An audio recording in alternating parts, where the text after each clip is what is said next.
তারিখে সেনাপ্রধান এবং তাদের সেনাবাহিনীর যে বৈঠকটি হয়েছিল সেখানে কিন্তু ঘোষণা দেওয়া হয়েছিল, রীতিমতো ঘোষণা দেওয়া হয়েছিল যে তারা কোনোভাবে গুলি চালাবে না। আপনারা কি তারপরও বুঝতে পারেননি যে সময় ফুরিয়ে গেছে? না, কারণ গুলি চালাবেন কেন? আমরা তো গুলি চালানোর কথা বলি নাই। ওনারা বলেছিলেন যে জনগণের উপরে গুলি চালাবেন না, এবং আমরা কি চেয়েছি? আমরা তো বলেছি জনগণের উপরে কোনোভাবেই গুলি চালানো যাবে। কাজে তার অবস্থান আমাদের অবস্থান তো একই ছিল। এবং 4 তারিখে তো আমাদের জাতীয় নিরাপত্তা কাউন্সিলের মিটিং হয়েছে। সেই 4 তারিখে সেই মিটিং আমি ছিলাম, সেনাপ্রধান ছিলেন, 3 বাহিনীর প্রধান ছিলেন, নিরাপত্তা উপদেষ্টা এবং সবাই বিভিন্ন সংস্থার প্রধান ছিলেন। মাননীয় প্রধানমন্ত্রীর নেতৃত্বে মিটিং হয়েছে, সেখানেও তো সেনাপ্রধান বক্তৃতা দিয়েছিলেন। কাজে সেখানেও তো বলা হয়েছিল যে যতগুলো কি পয়েন্ট ইনস্টলেশন আছে এবং ঢাকা শহরকে প্রতিরক্ষা এবং প্রোটেকশন দেয়া, কোথা থেকে ধ্বংসযোগ্য এবং আক্রমণ থেকে প্রোটেকশনের দায়িত্ব তো এটা আইন শৃঙ্খলা বাহিনী। তো সেই একটা শহরকে, একটা রাষ্ট্রকে আপনার সুরক্ষা দেয়া আর জনগণের উপর গুলি চালক, দুটো তো দুই জিনিস। ওইটার মধ্যে আপনি এই মেসেজ তো পাওয়ার কোনো সুযোগ নেই। কারণ আমাদের অবস্থান তো সবসময় ছিল যে কোনোভাবে যাতে ক্যাজুয়ালিটি না হয়, কোনো হতাহত না হয়। কারণ 16 তারিখে যখন প্রথম 6 জনের মৃত্যু হলো, আমরা তখন শকড হয়ে গেছিলাম কোথা থেকে এই ঘটনাগুলি কিভাবে ঘটছে। তারপরে তো আমরা এগুলোকে ইনভেস্টিগেশনের জন্য বললাম, এবং মাননীয় প্রধানমন্ত্রী কিন্তু জুডিশিয়াল কমিটি গঠন করে দিলেন, ইউনাইটেড নেশনসকে বললেন, জাতিসংঘকে বললেন আমাদেরকে সহযোগিতা করতে। আমাকে দায়িত্ব দেওয়া হয়েছিল, আমি নিজে বিভিন্ন সংস্থা, পৃথিবীর বিভিন্ন সংস্থার সাথে যোগাযোগ শুরু করেছিলাম ফরেন্সিক এক্সপার্ট এদেরকে আনার জন্য, একটা আন্তর্জাতিক তদন্ত করতে যে কেন এরা এই ঘটনাগুলি ঘটছে, কিভাবে ঘটছে। কারণ যতগুলি হতাহত হচ্ছে এবং মৃত্যু হচ্ছে, এটা তো আমাদের বুকের উপর এসে ভারী হয়ে চাপছে।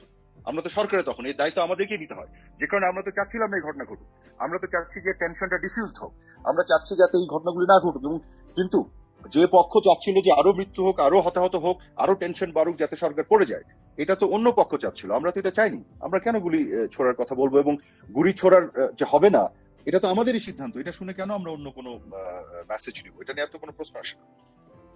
ধরুন 16 তারিখ আপনি বলছেন যে 16 তারিখ 6 জনের মৃত্যুর পরে আপনারা শকড হয়ে গেছিলেন। তো 16 তারিখ থেকে 5 তারিখ প্রায় 3 সপ্তাহ, এর মধ্যে কিন্তু ওই 16 তারিখে মাত্র 6 জনের মৃত্যু। এরপরে প্রায় জানেন যে কি পরিমাণ, অন্তত বাংলাদেশের সরকারি হিসেবেও 800-র উপরে এই সংখ্যা নিয়ে নানা রকম মতভেদ আছে, কিন্তু অনেক প্রাণহানি হয়েছে। তো এই 3 সপ্তাহ লাগলো কি আপনাদের এটা বুঝতে যে এরকম একটি পরিস্থিতি? এখানে আপনারা ধরেন আওয়ামী লীগ একটা বাংলাদেশের সবচেয়ে পুরনো রাজনৈতিক দল, তারা মাঠের একেবারে তৃণমূলের সঙ্গে আওয়ামী লীগের সম্পর্ক। তো আপনারা এই ব্যর্থতার জন্য কি কি এখন পর্যন্ত প্রায় 4.5 মাস 5 মাস হয়ে গেছে, তো আপনাদের মূল্যায়নগুলি কি কি ব্যর্থতা আপনারা আইডেন্টিফাই করতে পেরেছেন? একটা জিনিস খেয়াল করেন, 16 তারিখে যখন 6 জনের মৃত্যু হলো, আবু সাইদ সহ, ওখানে ছাত্রলীগেরও একটা ছেলে ছিল ঢাকা কলেজের, আপনার যদি মনে আছে। ওই 16 তারিখে সকালবেলা আমরা খবর পাচ্ছিলাম যে আগের দিন স্টেট ডিপার্টমেন্টের একটা স্টেটমেন্টে বলা হচ্ছে যে 2 জন নাকি মারা গেছে।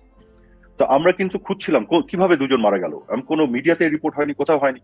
আমি 16 তারিখে দিনের বেলা সকালবেলা গণভবনে গেলাম এবং এটা নিয়ে মাননীয় প্রধানমন্ত্রীর সাথে আলাপ হলো, কিন্তু আমরা কিন্তু খুঁজে পাচ্ছি না। আমরা আমাদের সমস্ত গণমাধ্যমের যারা আছেন এবং বিভিন্ন সূত্রে যতগুলো ল এনফোর্সমেন্ট এজেন্সি আছে, আমরা খুঁজছি যে এই তথ্য কোথা থেকে পেলো। এবং আসলে কিন্তু আদতে একজনও মারা যায়নি। তারপরে হুট করে একটার পর একটা মৃত্যুর খবর আসা শুরু করলো 16 তারিখে, এবং আমরা পুরো শক্ট হয়ে যাচ্ছি। মাননীয় প্রধানমন্ত্রীকে আমি দেখেছি, উনি কিন্তু প্রচন্ড ভাবে শক্ট হচ্ছিলেন যে বিষয়টি কি, যে কারণে পরবর্তীতে পরের দিনই উনি জাতির উদ্দেশ্যে ভাষণ দিয়ে উনি কন্ডোলেন্স এক্সপ্রেস করলেন, সরি বললেন, উনি আপনার জুডিশিয়াল কমিটি করার ঘোষণা দিলেন এবং সতর্ক হতে বললেন অভিভাবক এবং শিক্ষকদের যে আপনাদের সন্তানদের কিন্তু প্রোটেকশন দিয়ে রাখতে হবে, এই ঘটনাগুলি ঘটে যাচ্ছে, হ্যাঁ আমাদের কিন্তু সাবধানে থাকতে হবে। এবং তারপরে আপনি যেটি বলছেন পরবর্তী 3 সপ্তাহে 5ই অগস্ট পর্যন্ত দেখুন অনেকগুলি এরকম ঘটনা ঘটেছে, এবং আমরা কিন্তু পরবর্তীতে দেখছি যে পুলিশের সাথে কোনো সংঘর্ষ নাই, কিন্তু হুট করে একটা স্নাইপারে গুলি এসে মরে যাচ্ছে। এবং আপনার মনে আছে হৃদয় তরুয়া বলেছে তার বন্ধু তার পাশে কিভাবে মৃত্যুর কোলে ঢলে পড়েছে। তারপরে যেটা বলা হলো যে বাসার ভিতরে বাচ্চা শিশুরা মারা যাচ্ছে, হেলিকপ্টার থেকে নাকি গুলি ছড়া হয়েছে। পরে তো এই যে ডক্টর ইউনূসের অধীনে র্যাব ইনভেস্টিগেট করে বলে হেলিকপ্টার থেকে কোনো গুলি ছড়া হয়নি, এবং যে বাচ্চাটা মারা গেছে তার বাবা বলছে যে কোনো হেলিকপ্টার শব্দই ছিল না যখন তার গায়ে গুলি এসে লাগলো। তো এটা তো আমরা আসলেই ওই 3 সপ্তাহ শকের মধ্যে ছিলাম, বুঝতে পারছিলাম না কেন ঘটছে। কিন্তু মাননীয় প্রধানমন্ত্রী দেখেন উনি জুডিশিয়াল কমিটি করে তদন্ত করতে শুরু করলেন, উনি জাতিসংঘকে ডাকলেন, আমরা বিভিন্ন সংস্থার সাথে যোগাযোগ শুরু করলাম, উনি যারা আহত হলেন তাদেরকে দেখার জন্য হসপিটালে দৌড়ে গেলেন এবং তাদের সুচিকিৎসার ব্যবস্থা করলেন। যারা নিহত হয়েছেন তাদের পরিবারের সদস্যদেরকে গণভবনে ডেকে তাদের পাশে আমরা দাঁড়ালাম, তাদেরকে সরকারিভাবে অনুদানের ব্যবস্থা করা হলো, তাদের পাশে থাকা এবং বিচারের ব্যবস্থা কমিটমেন্ট করা হলো। মাননীয় প্রধানমন্ত্রী তো সবকিছু করেছেন কিন্তু ওই সময়টুকুর মধ্যে।